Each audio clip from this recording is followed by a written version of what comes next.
I want to go back to something you said before, because you said about writing for your audience, that sometimes you sense that people don't have, I forget which word you use, sort of the stomach or the patience or the tolerance for certain stories.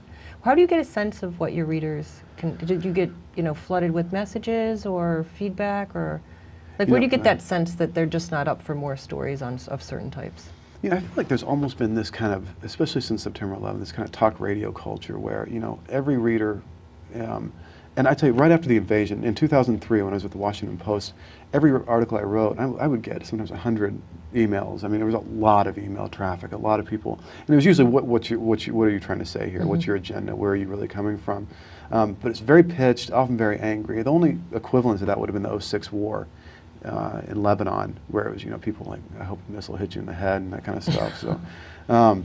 Now it's, I get maybe one email it just really, you can just kind of sense that, just reader interest flagging. Although the most email I got was on that one story telling, that narrative about the family trying to find their son. It did seem, I tell you, when I went, dehumanization is crucial before any conflict is going to be fought. I mean, to wage war against Iraq, we had to dehumanize Arabs and dehumanize Muslims and Iraqis. And I remember going in there during the invasion when I was in Baghdad, and I knew that if I just write about Iraq, I mean, it wasn't going to work. Maybe I'm wrong on this. Maybe I'm not giving readers enough credit, but I thought I had to find a much more human story. And is it a mother sending her son off to fight? Is it a father losing his child in a bombing? And I thought, the more universal the story, the more universal the narrative, the more compelling it would be for people to read. And and I may have that wrong, I really have, but I found that to be the most effective way to write about the region. So it becomes less systematic in some ways, less methodical, but maybe more compelling in some respects. I don't know. But unless I can find the narrative to tell that story, I probably won't write the story often. And I hope I'm not making a mistake. I may be. Well, do you find writing books gives you a different way to address things? You can build arguments in different kinds of ways? Absolutely. The Iraq book was great because I got to, all the mistakes I made as a daily journalist, I got to go back and fix. It was great. It's like, I mean, the worst mistake of all was being there April 9th when Saddam's statue fell.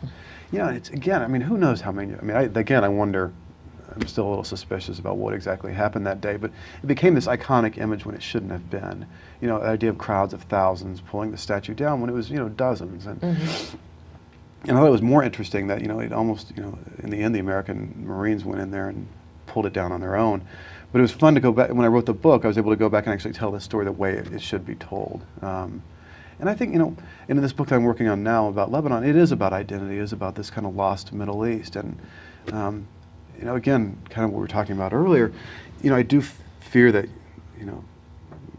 writing for 15 years in the Middle East as a journalist, and I still maybe have missed the biggest story, which I do think is this changing sense of identity. But then this book gives a chance to at least try to do it the way I want to do it. Who knows how it'll turn out.